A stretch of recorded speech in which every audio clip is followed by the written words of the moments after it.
What is up, everybody? Welcome to Sports Magazine Collector. I'm Brad, and today we are going to count down the top 25 Sports Illustrated covers from the 1950s.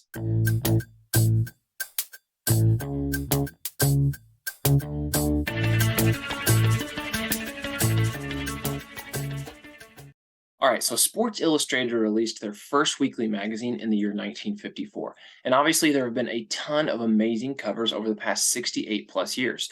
Today, I'm going to start a video series where I count down the top 25 covers from each decade, beginning with the earliest issues from the 1950s. There are plenty of ways that we could rank these covers. We could rank them by coolest photos, we could rank them by most unique covers. But for this countdown, I'm going to rank them in order from what I would consider the most collectible and the most potentially valuable. Now, while I'm pretty familiar with recent sales data on sports magazines, please understand that these rankings are not totally based off of actual sales. These magazines are so rare that I would not be able to find sales for newsstand copies of all these issues. Therefore, this list is 100% subjective and it's based on my own personal opinions as far as value and collectability. So let's get started with the number 25 Best Sports Illustrated cover from 1950s, and we have Jean Beliveau. This cover is from 1956. This is his first cover, actually the only cover that he ever appeared on, and he had a legendary career. Hall of Famer, 10-time All-Star, 2-time MVP. Jean Beliveau won 17 Stanley Cup championships, 10 as a player and 7 as an executive. He's ranked as the number 12 all-time hockey player on a list by Bleacher Report. Now, for this issue, there have been only 6 graded altogether, and there is one 9.4 out there as the highest. This is actually the first ever Sports Illustrated issue with a hockey player on the cover. Coming in at number 24, we have golf bags. What's a group of golf bags called? Is it a gaggle, a murder, a pride? How about a Nicklaus? I'm going to officially proclaim that a group of golf bags is known as a Nicklaus. All right, so this is one of the most unique covers on the countdown. As you can see, there's not any athlete on the cover. So the reason that this issue has a little bit of value is because of sports cards, okay? There are actually several Sports Illustrated issues from the 50s that have baseball cards inside of the magazine. The very first issue had some. The cover with Al Rosen had some inside, but this one is the most desired because inside this card, you have a Mickey Mantle baseball card. So this was actually the second issue ever released by Sports Illustrated. This came out right after the Eddie Matthews first issue, 1954. And inside of this magazine, there are some baseball cards of Yankees. Specifically, the Mickey Mantle is the one that is the most desirable. Now, what's most interesting is Topps actually technically designed or I don't know what the right word would be, licensed these cards that are inside the Sports Illustrated issues on this second cover. And Mickey Mantle did not actually have a real 1954 Topps card. This is his only 1954 Topps card. Had to do with some sort of agreement or dispute between Mickey Mantle's people and Topps. I don't know the details, but all I know is there's a Mickey Mantle card inside of this second issue from 1954, and that makes this issue very desirable and very collectible. There have been 64 total copies of this issue graded, and there are 5 9.4s. Coming in at number 23, we have NFL legend Y.A. Tittle. This issue is from 1954. It was actually the 15th ever issue released by Sports Illustrated. And this is Y.A. Tittle's first cover out of 4 total times that he appeared on the cover of Sports Illustrated. Now, Y.A. Tittle, he is a Hall of Famer. He went to 7 Pro Bowls. He won 1 MVP award. And he is the guy that, to me, always looks like he's about 50 or 60 years old when I see pictures of him from his playing days. He's actually only 28 years old in this photo. On the cover in 1954. And Y.A. Tittle was the first ever NFL player to be featured on the cover with this issue right here. So pop counts, there are only 4 total of this issue graded, and the leader right now is an 8.5. At number 22, we have this cover from 1957 featuring 2 hockey Hall of Famers, Gordie Howe and Ted Lindsay. Now, Ted Lindsay, this was his only appearance on the cover of Sports Illustrated. Gordie Howe actually had 7 covers, 5 weekly issues and 2 SI Presents issues. Ted Lindsay is a Hall of Famer, 9-time All-Star, 4-time champion. Gordie Howe, Hall of Famer, 6-time MVP, 4-time champion, 21-time All-Star, and a ranking list by Bleacher Report lists him as the number 3 hockey player all time. So he is an absolute great. There have only been 2 copies of this issue graded by CGC. and the leader right now is a 5.0. So if you can find this one, you could really have some value. Coming in at number 21, we have Braves Hall of Famer Warren Spahn. This cover's from 1956. This is Spahn's first cover. This is actually his only Sports Illustrated cover. Spahn is an all-time great. He's a Hall of Famer. He won a Cy Young Award. He finished with 363 career wins, which is still the most career by a left-handed pitcher. He was a 14-year All-Star, and that's including 4 full seasons that he missed due to service during World War II. He is ranked number 47 all-time on a recent ESPN list, ranking the all-time greatest MLB players. This issue has only been graded 5 times, and the current leader is a 9.0. At number 20, we have the first cover for Hall of Famer Al Kaline. Also featured on the cover is Harvey Kuenn. Now, Harvey Kuenn in his own right had a pretty decent career. He was an 8-year All-Star. He won a batting title in 1959, batting .353. But Al Kaline, he's legendary. He's known as Mr. Tiger. He's a Hall of Famer, a 15-year All-Star, finished his career with 3,007 hits. He was a 10-time Gold Glover, and he was ranked number 71 on ESPN's all-time list. This is the first of 4 times that Al Kaline was featured on the cover, and this issue has been graded a total of 12 times, with the leader being a 9.2. Little interesting fact on Harvey Kuenn. He was actually the final out in 2 different Sandy Koufax no-hitters, one in 1963 and one in 1965, and he went on to be a successful manager, taking the Brewers to the 1982 World Series. Coming in at number 19, we have Roger Bannister. This covers from 1955. Now, who is Roger Bannister, you might ask? Well, Roger Bannister was the first person to break the 4-minute mile barrier. And this was a huge deal at the time because people legitimately believed that the 4-minute mile was physically impossible up until the time that Bannister broke it. Now, what makes this issue especially interesting is this was the very first Sportsman of the Year that Sports Illustrated handed out. And so every year after that, they would always have an issue where they would name either their sports person or sportsman, sportswoman of the year. And this was the very first one from 1955, Roger Bannister. There have been 7 copies of this issue graded, and the highest is a 9.4. At number 18, we have this issue from 1956 featuring on the cover Bill Verdon, Harry Elliott, Rip Pwcc, Wally Moon, and Stan Musial. This is Stan Musial's first Sports Illustrated cover. Now, Stan the Man was on the cover 8 total times, 7 weekly issues, and 1 commemorative. A lot of these other players didn't really end up being relevant in the MLB. Wally Moon would probably be the second most notable. He actually did have 1 other Sports Illustrated cover.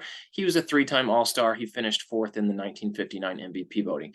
But Stan Musial, he's a legend. Hall of Famer, 3-time MVP, 7 batting titles. He won 3 World Series championships, finished with 3,630 hits, and he was a 20-year All-Star. ESPN ranks him number 10 all-time for the greatest MLB players. This issue specifically has only been graded 11 times, and the highest is a 9.2. Now, normally a Stan Musial first cover would probably be much, much higher on this list, but as you can see, he shares the cover with several other people who aren't really all that relevant, and he doesn't really take the spotlight on this cover. So for that reason, even though it's still an awesome collectible to have Stan Musial's first cover, it drops it down just a little bit in collectability and potential value. Coming in at number 17, the New Sport magazine, dummy issue number 1. That's not even a Sports Illustrated, right? Well, let's talk about this. Prior to Sports Illustrated releasing their first issue from 1954 with Eddie Matthews on the cover, they actually sent out 2 test issues, which were known as dummy issues. So Sports Illustrated had not actually settled on an official name yet, and the publisher, Henry Lucci, actually put these issues out to try and get feedback from the audience. So these issues would often come with a letter from the publisher himself asking them for critique, for feedback, for comments. So this was the very first issue sent out. And as I said, it predates the first Sports Illustrated issue. This came out in 1953. So this is kind of a unique collectible. It's fairly rare. There have only been 9 issues graded so far, and the highest is a 9.0. Coming in at number 16, we have our first boxing cover. From 1957, this features Gene Fullmer and, more notably, Sugar Ray Robinson. This is Sugar Ray Robinson's first cover out of 2 times that he appeared on the cover of Sports Illustrated, and he had an incredible boxing career. He was the world welterweight and middleweight champion. He had a professional record of 128 wins, 1 loss, and 2 ties with 84 knockouts. And at one point between 1943 and 1951, he won 91 fights in a row. So Sugar Ray Robinson, he is often considered the greatest boxer pound for pound, and he was listed in the top 3 of pretty much every list I could find listing the greatest boxers of all time. A couple of those lists even had him number 1 ahead of Muhammad Ali. So this is a great issue, 1957, Sugar Ray Robinson, first cover. At number 15, we have the MLB All-Star Game preview from 1956. Now let's see all the names of the people that share this cover. We have Bob Friend, Dale Long, Tom Brewer, Harvey Keene. My apologies, earlier I said he was only on one cover. Well, here he is again. Then you have Cardinals Hall of Famer Ken Boyer. And now listen to these names. Duke Snider, his second cover. Mickey Mantle, his second cover. Stan Musial, his second cover. Yogi Berra, his second cover. And you have Ernie Banks. This is Ernie Banks' first Sports Illustrated cover. So there are 5 Hall of Famers on the cover of this Sports Illustrated. That is pretty awesome. And Ernie Banks is especially the important one since this is his first cover. He's a Hall of Famer. He was a 2-time MVP, 512 career home runs, 11 different years he was an All-Star, and he's ranked number 51 on ESPN's all-time list. This issue has been graded 17 total times, with the top being a 9.2. Number 14, we've got our first NBA action. From 1956, we have Bob Cousy with his first Sports Illustrated cover. Now, he appeared on a total of 3 covers, and Bob Cousy, Hall of Famer, 13-time All-Star. He won an MVP, 8 times he led the league in assists, 6-time NBA champion, and he's ranked number 41 on ESPN's all-time top 75 list. So this issue has been graded a total of 12 times, and there are currently 2 8.5s leading the way.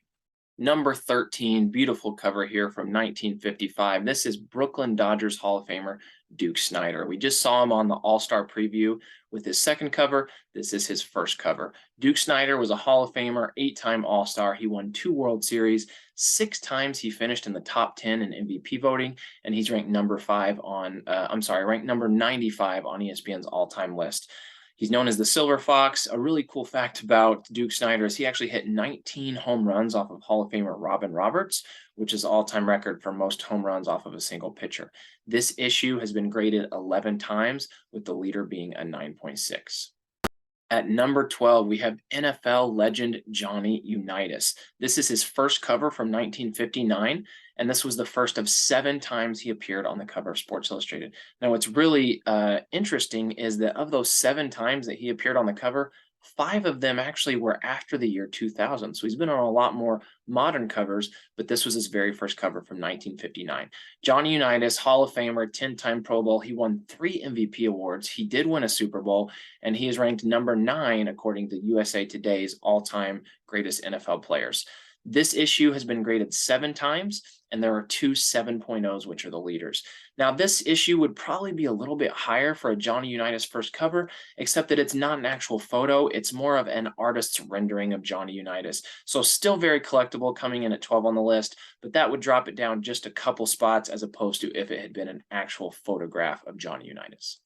And the number 11 most collectible issue from the 1950s, we have the very first issue from 1954. You probably recognize this one. Hall of Famer Eddie Matthews on the cover, and this has been graded more than any other issue so far of any of the Sports Illustrateds. If you haven't heard me say it before, this is because Sports Illustrated had a warehouse with a bunch of these first issues that they had saved and never distributed, and they actually sold them off as collector's items sometime around the 90s. So for that reason, many people got some pristine copies of this issue, and there have been 507 total copies graded of this first issue, and right now there are 75 9.8s. Now, Eddie Matthews, he's a Hall of Famer, 9-year All-Star. He won 2 World Series. He finished his career with 512 home runs, and he's ranked number 64 on ESPN's all-time list. He is actually the only player to play for the Braves in all 3 locations, Boston, Milwaukee, and Atlanta. And something that's really unique about this issue is that there's actually no story about Eddie Matthews in the magazine. Usually the cover athlete has a story inside that goes along with that photo, but in this case, for the first issue, Eddie Matthews was not even mentioned inside of the magazine other than having a baseball card. So normally this issue would also probably rank much higher on the list, but because of the whole warehouse situation where there were tons of issues distributed and the pop counts being so high, that drops this one down just a little bit to number 11, but still very collectible. There have been some very strong sales, the highest being, I believe, $11,000 a year or two ago on Heritage for a 9.8. Now to the top 10, checking in at number 10 from 1955. Look at this up close shot of Yogi Berra, his first Sports Illustrated cover, the first time of 8 total. He had 7 weekly issues and 1 commemorative issue. Yogi Berra, he is a legend, one of the greatest catchers of all time, Hall of Fame, 3-time MVP, 10-time World Series champ. Pretty sure that's the most of any baseball player. 15-year All-Star, and he's ranked number 39 on the ESPN all-time list. There are 14 copies graded of this issue, and there are 2 9.6s. Coming in at number 9, we have our second boxing cover, Rocky Marciano, 1955 first cover. He is an absolute legend. He was the heavyweight champion from 1952 to 1956. 49-0 was his record. He is the only heavyweight champion ever to finish his career undefeated. There have been 14 copies of this issue graded, and there is 1 9.8 in existence. All right, coming in at number 8, we've already seen him one time on the All-Star Baseball preview. Here he is on the cover by himself. This is Mickey Mantle. This is 1957. This is his 4th Sports Illustrated cover. Now, we know Mickey Mantle is an all-time legend. He was actually on 14 weekly covers. He also had 3 special issues. He's a Hall of Famer. He was a 3-time MVP, 7-time World Series champion. He won a Triple Crown, hit 536 career home runs. He won a Gold Glove. He was a 16-year All-Star, and ESPN has him at number 7 on the all-time list. So this specific copy from 1907 has been graded 17 times, and there are 2 8.5s. Number 7, who else? We have Mickey Mantle, again, checking in for the 3rd time on this list. This is his 3rd cover from 1956. We've already talked about his accomplishments. This issue has been graded 20 times, and the leader are 2 8.0s. Number 6, this is such an amazing, underrated cover. You have Luis Aparicio and you have Nellie Fox, 2 Hall of Famers, and this is the first cover for both. It is very rare in the history of Sports Illustrated that you have a cover that prominently features 2 superstar athletes, and it's the first cover for both, but this is one of them. This is from 1959, Aparicio, Hall of Famer, 10-year All-Star, 9-time Gold Glove. He won a World Series. Nellie Fox, Hall of Famer, won an MVP. He was a 12-year All-Star. This is the only cover that Nellie Fox was featured on. Aparicio actually had 3, and like I said, this is the first for both. There has only been 1 issue graded. Only 1 copy of this cover has been graded by CGC, and it is a 7.5. So extremely rare, extremely awesome cover. Like I said, you almost never have an issue like this where it's 2 Hall of Famers, both prominently displayed on the front, and it's the first cover for both of them. So this comes in at number 6. Moving into the top 5, and look who we got. It's the Say Hey Kid showing up on this list for the first time. This cover is from 1959. It is Willie Mays' 3rd time on the Sports Illustrated cover, but it is his first solo cover. So a lot of times when a famous athlete shares the cover with someone else for their first cover, sometimes that first solo cover is more desirable. And this is the first time that Willie Mays is prominently displayed by himself on the cover of Sports Illustrated. Super, super collectible issue. Now, Willie Mays, Hall of Famer, 2-time MVP. He won 12 Gold Gloves, 20 different years he was an All-Star, finished with 3,293 hits and 660 homers. He's one of only 4 players with over 3,000 hits and 600 homers, the other 3 being Hank Aaron, Albert Pujols, and Alex Rodriguez. And ESPN has him ranked number 2 on the all-time list. Willie Mays actually was on 9 weekly issues. He had 1 special issue, and he was on 1 Sports Illustrated for Kids cover as well. This issue has been graded 9 times, and the leader is a 7.5, of which there are 2 copies. Number 4, what an amazing cover. You have Stan Musial, you have Ted Williams. face-to-face All-Star Game preview. This is from 1957. As we mentioned before, Musial is listed as the number 10 player all-time. He's been on 8 Sports Illustrated covers. Ted Williams, he's listed as the number 5 player all-time. He's been on 12 Sports Illustrated covers. This is the 3rd cover for Stan the Man. This was the 2nd cover for the Splendid Splinter Ted Williams. So this issue has only been graded 5 times, and a 7.5 is the highest, once again, with 2 issues being out there. Coming in at number 3, we have the Say Hey Kid again, Willie Mays. This is Willie Mays' first cover. Now, we mentioned that Aparicio and Fox cover, how rare it is to have 2 Hall of Famers prominently featured for their first cover. This one actually kind of has the same thing because Leo DeRocher is on the cover as well. He's a Hall of Famer as a manager, so it's a little bit different. Plus, there is someone else there on the cover, as you may notice. That is Lorraine Day. So she was actually a very famous actress at the time. She was married to Leo DeRocher, and she was known as the First Lady of Baseball. So she co-starred in some major films, and she headlined alongside such famous actors as Cary Grant, Ronald Reagan, Kirk Douglas, and John Wayne. But obviously the value with this 1955 cover, it comes from Willie Mays. It's because this is Willie Mays' very first cover from 1955. There were 26 graded copies so far, and there is one 9.8 in existence.